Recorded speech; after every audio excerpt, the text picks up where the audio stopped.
Sosok ayah Mahalini, mertua Rizky Febian orang terpandang di Bali. Sosok mertua Rizky Febian ternyata bukan orang sembarangan. Ayah dari Mahalini merupakan pejabat di Badung, Bali. Ayah Mahalini, I Gede Suraharja dikenal luas masyarakat di Badung, Bali. I Gede merupakan mantan anggota DPRD Badung.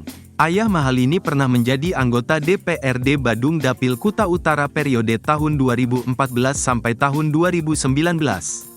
Ia sempat kembali maju di pemilu 2019, namun gagal lolos. I Gede Suraharja lantas mencoba peruntungan lagi di pemilu 2024. Tapi belum diketahui apakah kali ini calon mertua Rizky Febian lolos atau tidak. Dengan latar belakang pekerjaan sang ayah yang tak kaleng-kaleng, rasanya tidak heran jika Mahalini punya rumah mewah di Bali. Jauh sebelum berkecimpung di ranah politik, I Gede Suraharja memiliki berbagai macam bisnis. I Gede Suraharja diketahui bekerja sebagai pengusaha.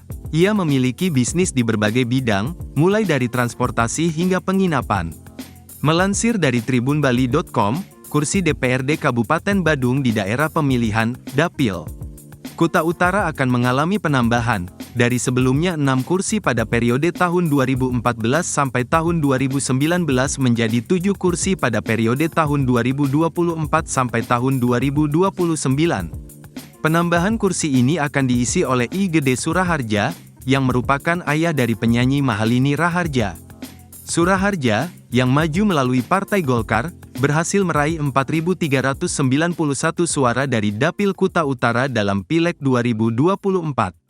Meskipun ada penambahan kursi, beberapa kursi masih dipegang oleh petahana. Ini berarti bahwa Gede Suraharja, calon mertua Rizky Febian, berhasil masuk tanpa menggulingkan petahana. 6 petahana sebelumnya juga berhasil kembali ke kursi DPRD Badung. Gede Suraharja mengaku bersyukur dan berterima kasih atas dukungan masyarakat. Meski gagal pada periode sebelumnya, ia tetap mempertahankan ambisinya.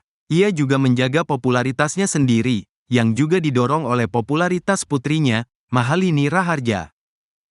Download Tribun X sekarang, menghadirkan lokal menjadi Indonesia.